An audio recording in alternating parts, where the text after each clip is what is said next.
أن الأولوية اليوم في المعركة. Our priority today on the battlefield is security and its challenges and the sectarian-based plots of terrorist groups. The battle today is focused on security and the protection of Iraq and its people. The Iraqi government forces that were in these areas have withdrawn and they have left these areas, and it was a necessity for the Peshmerga forces to go in order to provide protection and also to prevent these areas from falling to the hands of terrorists. Now Article 140 has been accomplished and we will not be ready to talk about that. Regarding the Kurds, they are a fighting people that has proved its political commitment, political moderation, and deserves political independence. Inshallah, we'll break the barrier of Iraq, Jordan, Lebanon, all the countries, inshallah, until we reach Quds, inshallah. This is the first barriers of many barriers we will break, inshallah.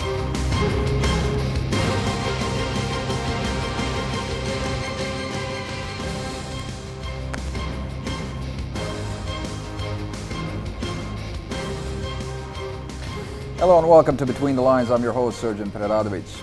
Well, Iraq's inaugural session of parliament ended without an agreement on the formation of a new government. This as the country's fractious politicians face an Islamist insurgency, which has declared a caliphate stretching from Syria to northwestern Iraq. Meanwhile, the leader of Iraq's autonomous Kurdish region is vowed to hold an independence referendum in the coming months, further threatening the unity of the Iraqi state. Well, to discuss what all of this means for the future of that country, I'm now joined in the studio by Dr. Jennifer Skalti-Oez. She is an international affairs professor at the Lebanese American University in Beirut. And from London, we have with us Hani Ali. He is the director of the Iraqi Center for Integration and Cohesion. A warm welcome to both of you. Dr. Skalti, if we can begin with you here. Sure. Talking about that parliamentary session in Baghdad earlier this week, do you think that Prime Minister Nouri al-Maliki can get his third term in office? I think it's highly unlikely. Unfortunately, throughout his tenure as president, he's really worked to further deepen the sectarian divides, and the fact that basically none of the Sunni or Kurdish MPs showed up and they didn't have quorum, I think basically has already said that there isn't even the process to move him forward, which is actually much more disturbing rather than him just being confirmed for a third term or moving that way. Mr. Ali, what are your thoughts on some of that there? Do you think that Prime Minister Nouri al-Maliki's re-election essentially divided Iraq instead of uniting it? Well, good evening to you both. I think the key question here is, do we want to respect what democracy says? Do we want to respect the results of the elections, or do we want to just make up our own numbers in our own sort of made-up system? I think the answer that most sensible people would give is that we want to respect democracy. We want to respect what the people's will has been, very clearly sort of identified and displayed during the 30th of April elections, which was just under 2 months ago. People would agree or disagree whether Maliki is the best person to lead Iraq. And by the way, he's prime minister, he's not president. But the key thing is, he has, at the end of the day, 95 seats. And the next party who actually achieved some seats in the parliament, the next one after him, have only managed to get 30 seats or 32 seats. So there's about 60 seats difference in a 328 seats Iraqi parliament. Now, I have a real concern when people say during his term he was divisive and he wasn't quite up to the standard that is expected. But the key thing is we need to be a bit more proactive in our research. Kurds have maintained their own positions, their own ministries as part of the government. The head of the chief of staff of the army is a Kurdish. The head of the elite force in Iraq, again, Iraqi army, is a Kurdish. The foreign minister is a Kurdish, the health minister is a Kurdish, the trade minister is a Kurdish, the deputy prime minister and deputy speaker of parliament are Kurdish. As for the Sunnis, well, they have definitely more than their share of the population in the government. They have 40% of the diplomats and ambassadors of Iraq. The defense minister is a Sunni Arab. The vice president is a Sunni Arab. The deputy prime minister is a Sunni Arab. Okay, Mr. Again, Ali, I do want to stop you there because I want to get Dr. Skalti's I don't response. know what more could be considered as inclusive. Okay, speaking of inclusive, Dr. Skalti, why all this talk about a more inclusive government? After all, as we've heard Mr. Ali mention there, the State of Law Coalition did win a majority in legislative elections earlier this year. Well, I think as my colleague in London, well described, in form, it looks like it is quite inclusive, but actually the practices of the Maliki government, and I don't want to say that he's completely illegitimate and should be pushed out. I definitely don't want to argue that. But I think, unfortunately, what has brought us to this point is, at least in a significant part, due to his lack of ability to bring more cohesion to the country as a whole, and particularly his moves over the past 6 months toward the burgeoning insurgency, which of course is fallout from Syria next door. Is there a candidate out there that's better suited than Prime Minister Maliki that could perhaps get the consensus of all of Iraq's political parties? Well, I think also something that's running parallel that we need to talk about, that it's not only about Iraq, what's going in Iraq but today. I want to stay with Iraq for the moment. Speaking about Prime Minister Nouri al-Maliki and the recent elections and the fallout since those elections, do you think that there is somebody out there better suited than Prime Minister Maliki, given all the criticism that we've been hearing about that government over the last couple of weeks? As far as I can tell, no one has there have been a number of candidates identified, but none seems to have as much of a backing institutionally as Maliki, which is problematic. But again, I have to say that it's not solely Maliki's fault. Obviously, that the Syrian civil war has completely gone over the boundaries that the Kurds have long wanted to form an actual Kurdistan and have been moving towards that significantly. So while a lot of blame can be put on this current government, at the same time, we do have to look at it in the broader context. Mr. Ali, many would argue that the problem isn't Maliki or any potential replacement, but outside interference, most namely from the Americans and the Saudis in internal Iraqi affairs. Well, absolutely. As the Dr. Jennifer just mentioned earlier, she's trying to to think of other alternatives. Well, the key thing here is, it is very important that we believe that the Iraqi people are very mature. They come up with they come from a 5,000 years civilization. They taught the world law and they taught the world how to write. We're not talking about a newly formed up country. And then it is very clear and evident that the Iraqi society, or generally the Iraqis, had shown a great amount of nationalism and an immense amount of awareness and responsibility, turning up at over 64% in the last elections. At the end of the day, they had an opinion, and they had evaluated the politicians. They had over 6,000 politicians to choose from. They chose to go for certain politicians, and that's exactly, I'm afraid, the mechanism that we have accepted, which is democracy. If tomorrow somebody comes up and says, you know what, we're not happy with David Cameron in the UK, let's say France comes up and says that, then is the UK people, is the British people, are the British people happy to change David Cameron because France didn't want it? I mean, one of the or the same thing for America. Now, one of the key critical, the people who have been criticizing Maliki is somebody called Masoud Barzani, the president of the semi-autonomous region of Kurdistan. Well, he has been ruling Kurdistan since 1992. He has been the president of Kurdistan since 2003.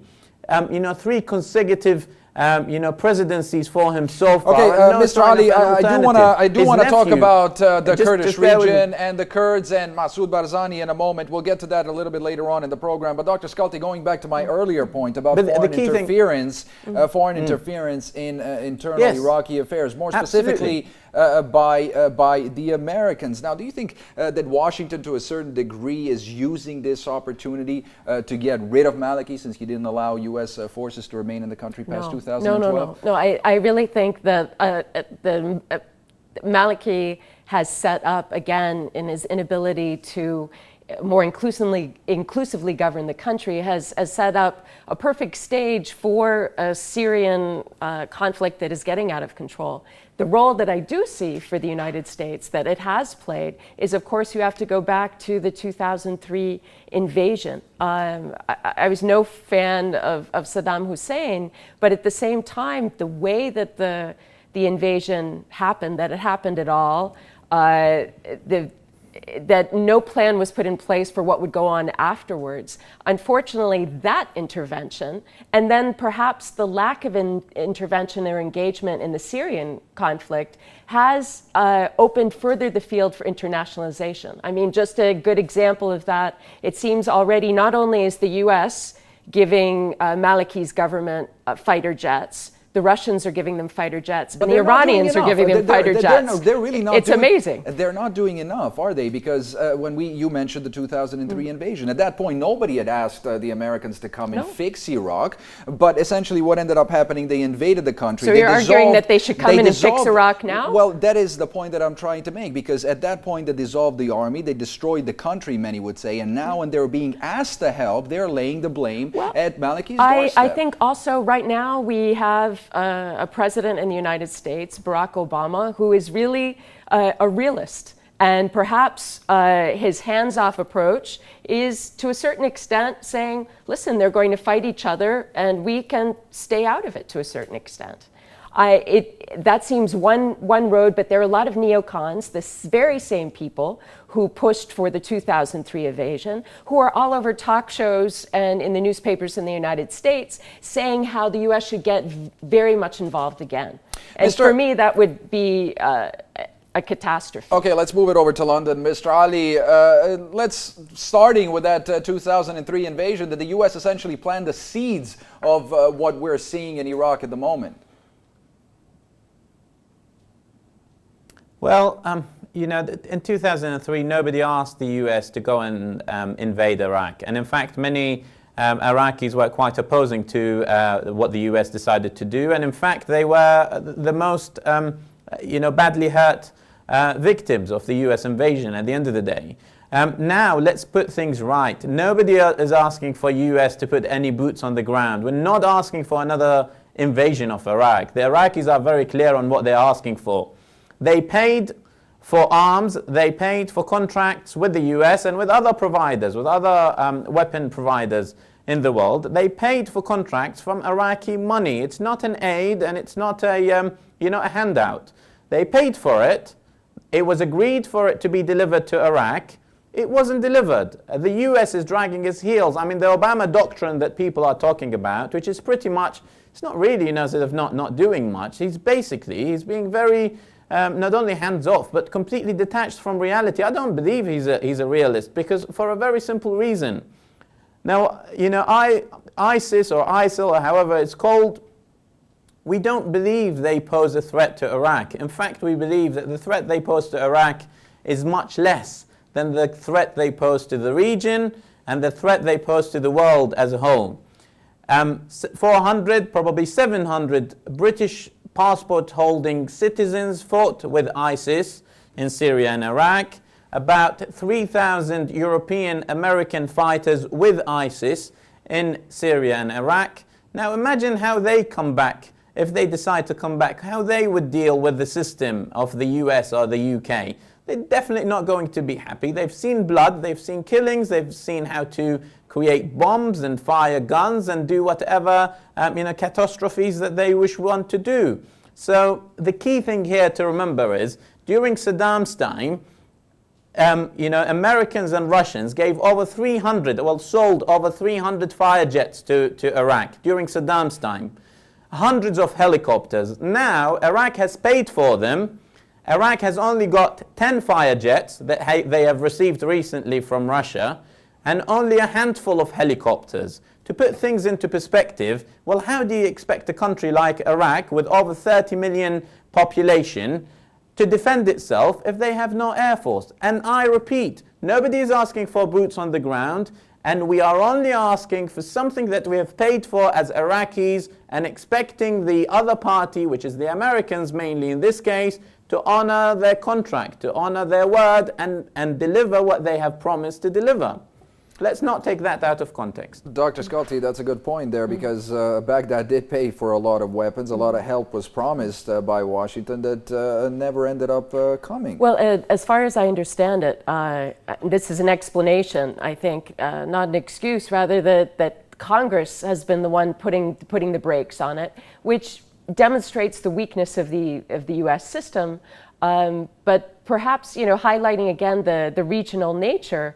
I think that this conflict is an excellent example of power politics at work. Paid for and delivered, okay, but contracts unfortunately are being broken all around the region, all around the world, and right now I think we're really entering that a phase, or we've entered a phase where we're seeing borders, the sanctity of borders not being respected, new states propping up. And I think that's why we're seeing Iran and the US oddly paired to perhaps be supporting Maliki's government, because the status quo basically supports them. Russia, however, I think is a much more interesting dynamic in this whole conflict. And I wouldn't be surprised if we see much more military support coming from Russia. Okay, on that note, we are going to have to jump to a quick break right now. Do stay with us.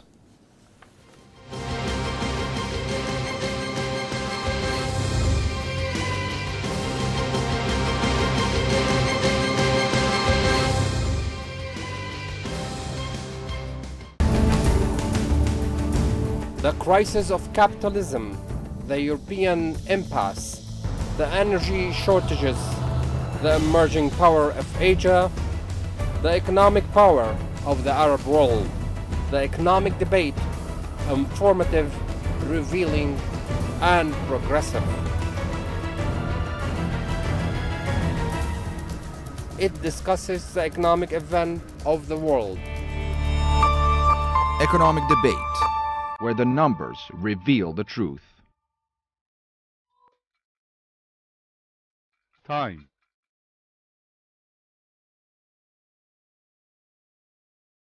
Variable. Event. The only constant variable in life is change.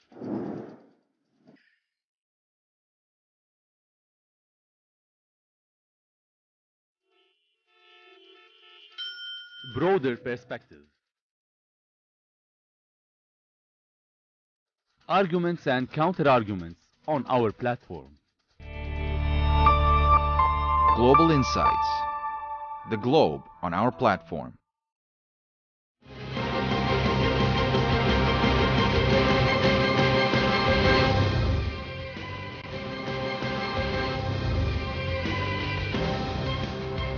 Welcome back. You're watching Between the Lines. Just a reminder, we're talking about the ongoing crisis in Iraq, and in the studio, Dr. Jennifer Sculti. As before we went to that break, you were talking about some of those geopolitical implications of that crisis. Let's talk about Tehran and Washington. Do you think that this threat coming from the Islamic State, as they're now known, formally known as the Islamic State in Iraq and Levant, is enough to bring these two traditional foes together? Well, I think perhaps they've, I don't want to, it's not that they've become joined together, but rather the ice has been broken given the nuclear negotiations that have been going on. However, I think it's going to be very challenging for the U.S. government, at least from the U.S. government side, to get closer to Iran on this issue, because Israel is very much pushing for the U.S. government not to ally in any way with Tehran, and to, in some ways, kind of let the region go up in flames on its own. And given the traditional strength of the pro-Israel lobby in Washington, I think that will be a formidable foe for the Obama administration really doing things in any overt way. But again, clearly the threat posed by the Islamic State is a significant one. It's now moved into the international arena, crossed borders. Jordan is very much threatened, a traditional ally of the United States. And so I would imagine there will be at least some covert cooperation on the part of Tehran and Washington. But overt, I think that is going to be very difficult. Mr. Ali, what are your thoughts on that? Where does Iran stand in all of this? And do you think that they're beginning to see the Maliki government as more of a liability than an asset?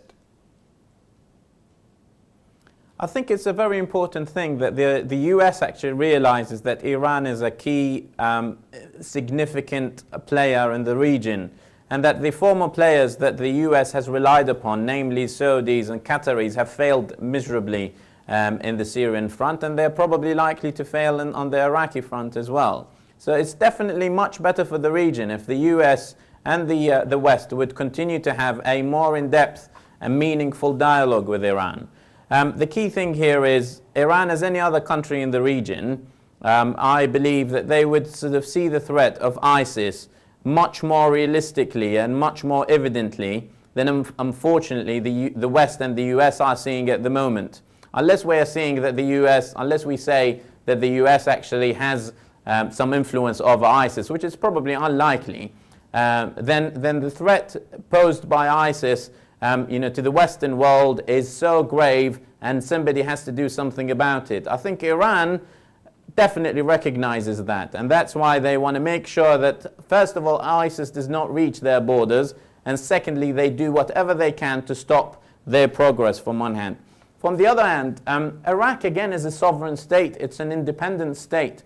As an Iraqi and as the Iraqi government, I believe, they continue to have an important dialogue and cooperation with anyone in the region and, in fact, in the world, to progress and to develop the democracy in Iraq. But they by no means would accept any dictation from anywhere. And we've seen that very clearly. John Kerry came to ask for salvation government, and he was responded to very clearly by Maliki.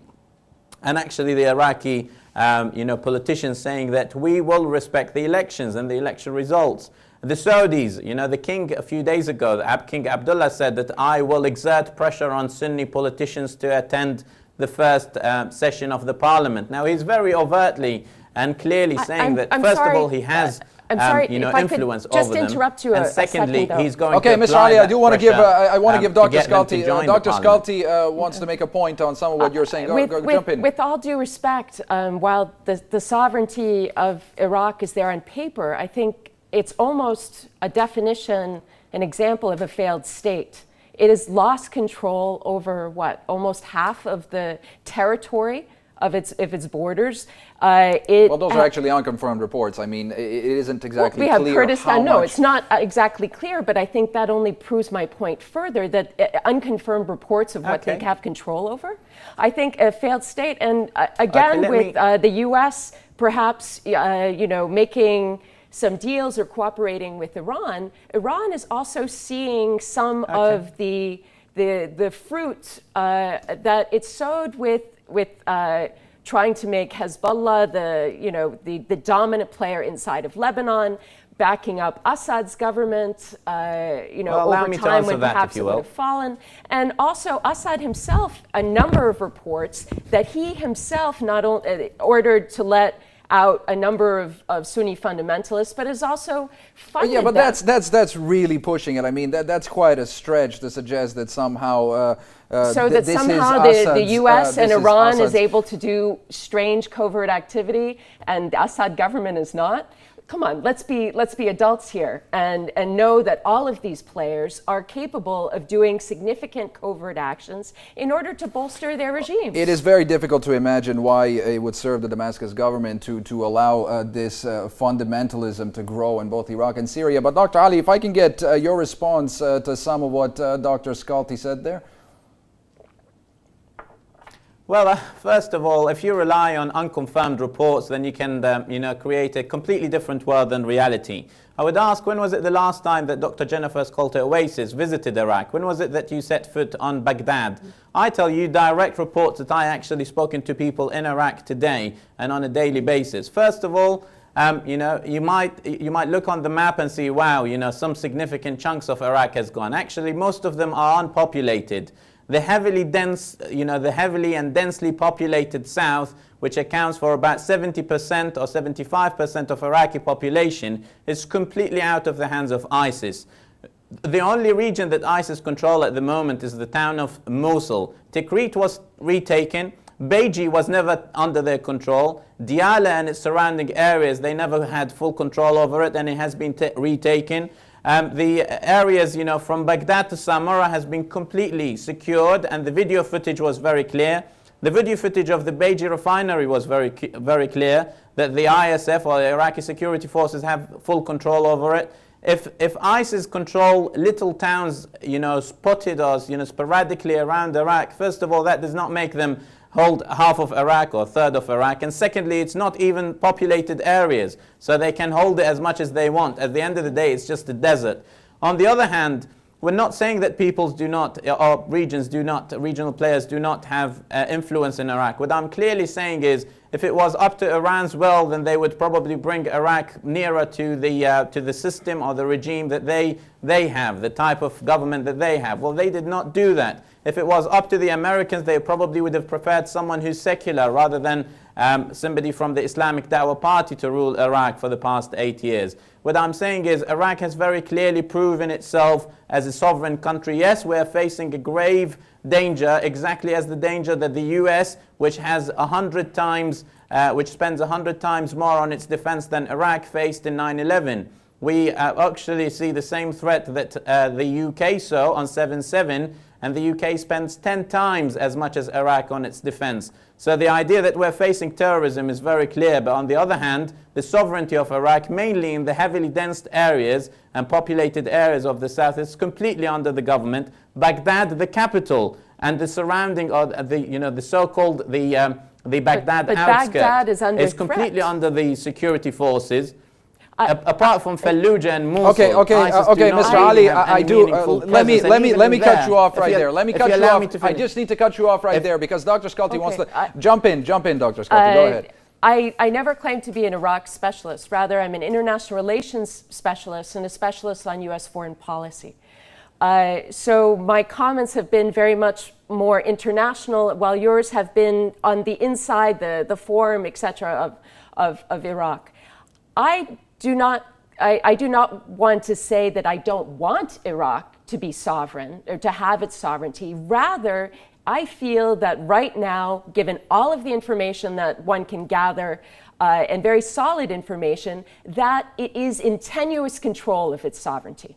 And I think that that is something that should be noted. And if you look at what defines a failed state, we're sitting here in Lebanon. Lebanon is often on the cusp of a failed state definition, and yet we have no insurgency going and capturing, we hope, Tripoli or other locations inside. Okay, but the government is not disputed. The government is not disputing the fact that it's under threat. What the government is saying is that they're essentially being attacked by external forces, external actors. This insurgency is not fueled by... It's an international conflict. When I said earlier that the Syrian conflict had bled over the borders, combined with disenfranchised Sunnis, Baathists, and others, yes, it's an international conflict. It's not solely Maliki's failure as a good leader. No, it's many other things that are going in. Okay, Mr. Ali, let's talk about, speaking of who controls what,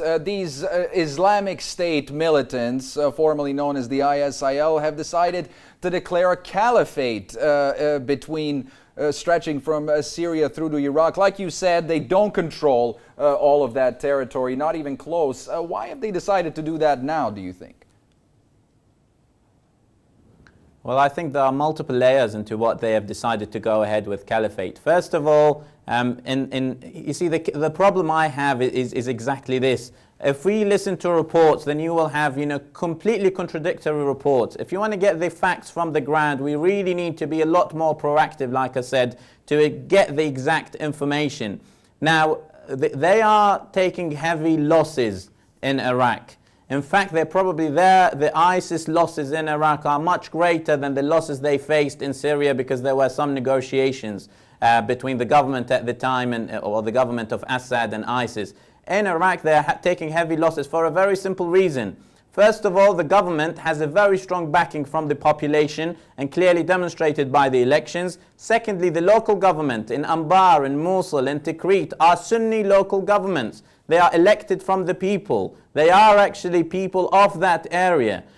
So at the end of the day, tribes and local people, local residents would not necessarily be happy with foreigners coming and taking over their cities. And the Gulf Institute in Washington, they have just presented a report which suggests that over 50% of ISIS are made up Saudis, and the rest are actually Chechens and Afghanis and Pakistanis and Arabs and Tunisians and Algerians and people who basically have absolutely no connection with the area.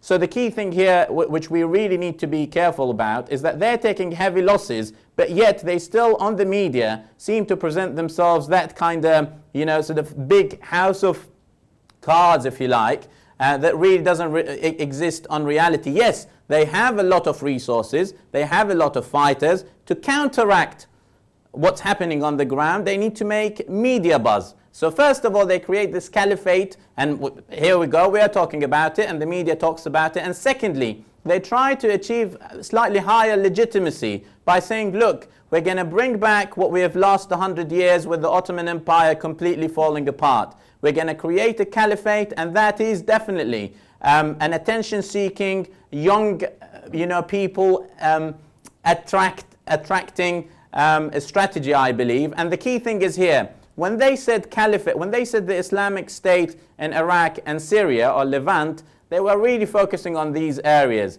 When they say a caliphate, the younger ones who sympathize with Al-Qaeda type of terrorist extremist views, the younger ones in the entire world will see themselves as ambassadors of death for them.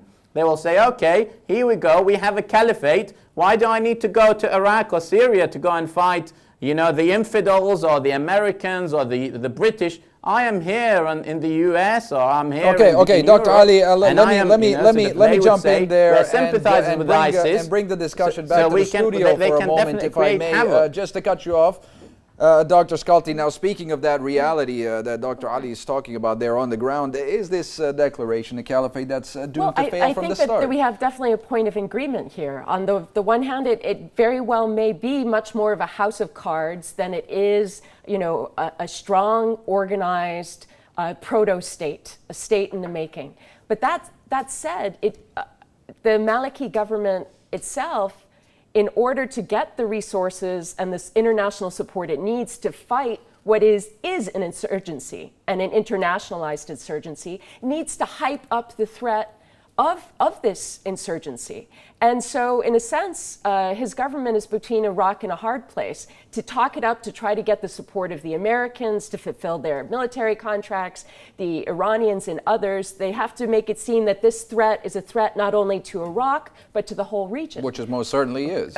It is, but at the same time, if you talk about it like that, you run the real risk of solidifying its gains in that area. That the reality will be that there is a state called the Islamic State. Okay, Mr. Ali, I see you shaking your head there. That you want to jump in and yes. get your comments in. Yeah, there's a difference when we say that they have resources and they have the manpower, and that when we say that they actually control the media narrative. So what they're trying to do is to influence the media narrative. That doesn't mean that they do not exist on the ground, and it doesn't mean that we're reducing from their capabilities. What we're saying is they are taking heavy losses, but they are at least 10,000 strong, as some estimates puts them, and they have achieved, as they say, they claim on their financial report, which they have published, which I doubt its accuracy, but at the end of the day, they claim they have about $2 billion worth of resources under their control. So first of all, they're very well resourced. Saudis provide the cover for them. Qataris provided funding before to them, albeit under the guise of private donors. At the end of the day, they have the resources, i.e. the money, and they have the manpower. So they are definitely a threat. What I have to re-emphasize here is that the 3,000, British, French, Dutch, American holding, Australian holding, passport holding citizens who are fighting with these people. They're not a threat because they are a 1 million, army. They are a threat because they are a small group, but they can, create a lot of damage. The Maliki does not need to hive up their presence because it's for their benefit to put them down. What we're trying to hive up is the urgency, is the imminent requirement for Iraq to receive what it's been planned and what has been scheduled for it to receive in terms of its arms. You cannot imagine a country to maintain its sovereignty without an air force. You cannot imagine a country to maintain its sovereignty without receiving the actual supplies that it has agreed with the political and international partners. I have to re-emphasize here, this is not an aid like what Israel gets from America. This is not an arms aid that America gives to Israel for free or next to nothing. This is something the Iraqi people have paid for from their own treasure. And they were expecting people to honor these contracts, and they haven't done so. What we need to hive up is absolutely the urgency, like I said, and the immediate requirement, and the very grave threat that these guys cause to Iraq. And if they were, for whatever reason, to expand their operations, which I'm pretty sure that they will, then we're talking about Saudis, which has about 10 million barrels a day, exports 10 million barrels a day of oil. And then we have Jordan, which is a key ally to the US, which are definitely a threat. They pose a threat to them. And let me tell you this, I personally have seen ISIS propaganda showing their next plans to be going to Jordan and to Saudi. And with the unrest that's happening in Jordan, that's definitely a reality. Okay, and we've all seen quite a few reports, Mr. Ali, suggesting that the ISIL will be expanding their operations to those countries. Dr. Sculti, now the ISIL has been screaming about the destruction of the Sykes-Picot Agreement. Obviously, is that what we're seeing here? This attempt to upend the last century of history in the Middle East?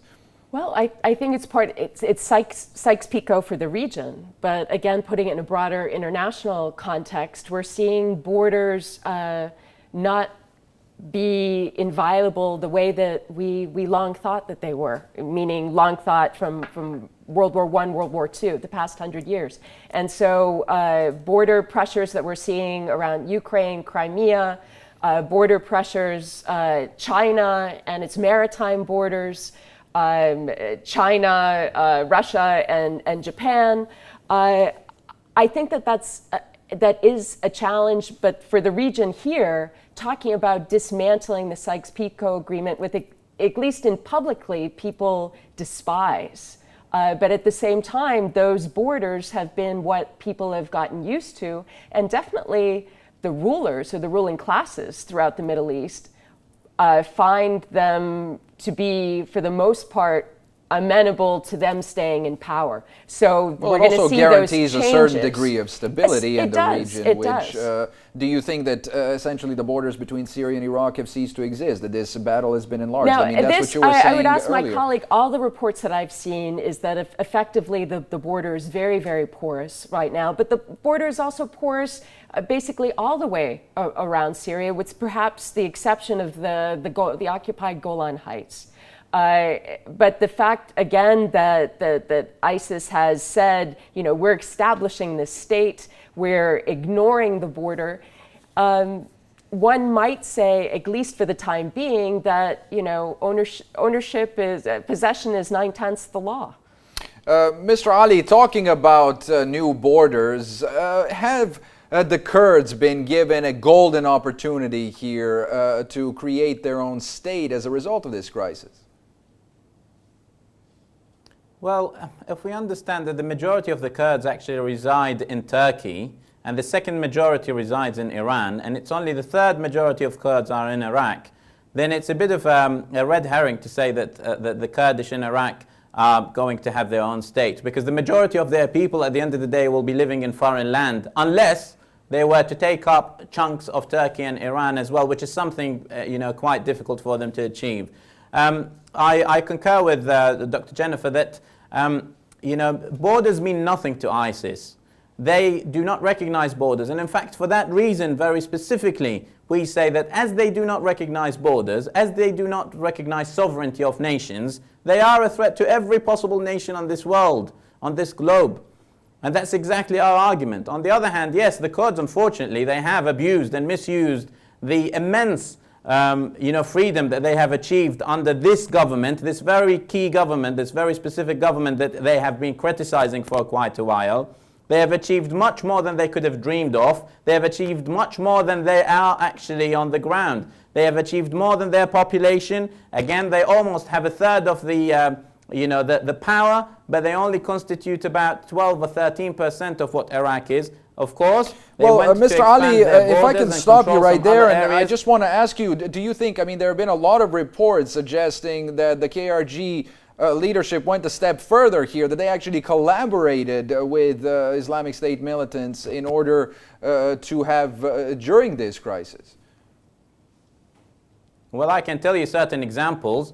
The Peshmerga went to Kirkuk and threatened the Iraqi army, which then they claimed that the Iraqi army ran off. They threatened the Iraqi army with their heavy weaponry to drop off their weapons. Of course, the Iraqi army initially thought they're friendly allies and they were coming to help them out. They turned out against them. The second thing is, when was it the last time you had ISIS having any meaningful combat or fights with the Kurdish? And they're just next to them. Mosul is only a few kilometers, not a few kilometers, but about 120 kilometers away from Erbil, the capital of the KRG.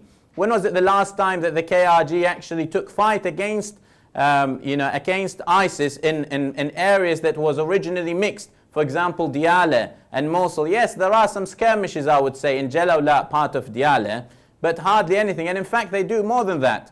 A report, I believe, that was recently run by Western media that showed Peshmerga officers saying very clearly, we have orders from our higher chain of command that we do not engage ISIS. If they engage us, we would respond. But we have orders, the Peshmerga are saying, we have orders from the higher chain of command that we do not engage ISIS. Well, what does that tell you? And then again, a very simple question. Who benefits from what happened? Who really benefited from this? They have achieved, they've expanded so-called their territory, unlawfully of course, against what the constitution of Iraq and what the recognized international borders that was drawn up for them on 2003. They've expanded their borders. They have taken control, albeit for the time being, over Kirkuk, the oil-rich Kirkuk, and they're hardly doing anything. And in addition to that, they actually ransacked some of the Iraqi army bases that they have sort of agreed to protect. So not only they did not provide protection for the Iraqi army as it was agreed with them, they ransacked it themselves. And the social media. All right, and, Dr. Ali. and Unfortunately, we are running a little bit short short on time there. Dr. Skalti, the Israelis have given their blessing for a Kurdish state there. Other than oil, what do you think the Israelis stand to gain here? I think that the Israelis would hope to gain that they would have perhaps another, at least non-enemy in the region, much like they have in Turkey. And so the very fact that Turkey seems to have given its tacit approval, although then the government went back and said, no, we want the territorial integrity of Iraq. But I think that Turkey has finally come to the conclusion that given what the alternatives are, an independent Kurdistan, or at least an independent, a more autonomous Kurdistan inside of an intact Iraq might be in its interest. But I think we come back to the question you asked: is this a golden opportunity for the Kurds to establish even a rump homeland if a lot of ethnic Kurds are still outside of the borders? I would say yes, and they're demonstrating their ability to play other actors off each other. And of course, Maliki and the government, the official Iraqi government, is in the horrible position of not being able to pressure the Kurds to say, listen, act the way that the constitution says you should be acting, because they don't want to open up a two-front war. They have their hands full with ISIS and actually need the Peshmerga to help them out. Which they certainly don't have at the moment. Mr. Ali, going back to a point you made earlier that the majority of the Kurdish population actually live in Iran and Turkey. Now, with the Israelis pushing for the Balkanization of Iraq, if this Kurdish state is created, doesn't that give them the opportunity to eventually down the road rip a chunk out of Iran, rip a chunk out of Syria, rip a chunk out of Turkey if need be? I think there are clear similarities in what we have seen recently in Sudan and Ukraine. Taking chunks out of countries is another tool to bring them down and weaken them. And of course, yes, I quite agree with you. Iraq would be the first step, but then of course Iran would be next, and Turkey most definitely would be the second, and Syria, of course. And anyway, and in fact, there were talks about Kurdish presence in Jordan. So maybe Jordan would also give up some chunks of it to the Kurds. The key thing here is, first of all, in today's address, Prime Minister Nouri Maliki very clearly said that the Kurdish move is against the law, is against the constitution, that the Article 140 by the Iraqi constitution, which the Kurds have voted on and have accepted and have agreed to abide by, has not been implemented. If for the time being they consider themselves a reality, realities change all over the time. If they're unable to stand or to defend Mosul, which they mostly control, there was about 30,000 policemen, some of them, probably 40% of them were Kurdish. If they could not defend Mosul themselves and threw the blame on the Iraqi army, on Nouri Maliki, how are they going to defend themselves in other regions of the Kurdistan? ISIS is going to be potentially as violent with them as with anybody else. First of all, I believe that the Kurds will not achieve their, for me, I honestly wouldn't mind if this was constitutional. If they can come up with a constitution, and that's what Maliki said as well, if it's part of the constitution or they can amend the constitution, they can go ahead with it. Otherwise, they would be breaking the law, they would be breaking the international law, they would be breaking the status or the balance that exists in Iraq. And let's remember this very key thing, which is, with one call from Ayatollah Sistani, who is the top Shia cleric in Iraq, 2 million people volunteered to defend a Sunni area, such as Mosul and Tikrit. Shia areas were not under threat. 2 million people volunteered to go and defend those areas. If needs be, that there are lots of cards available and lots of options available for the Iraqi government to take back what it's own and what's right, and to put the Kurds back in their own right. But I believe that at the end of the day, this is just simple rhetoric, just to hive up the situation. Iran and Turkey most definitely will not allow that, and the Iraqi government has lots of cards and options for it to use if it was to come to it. Okay, on that note, I'm afraid that we have run out of time on this week's edition of the show. I'd like to thank both of my guests, of course, Dr. Jennifer Skalti-OS right here in the studio, and of course, Mr. Hani Ali in London. And thank you very much for watching. Don't forget that you can catch us again at the same time next week. Goodbye for now.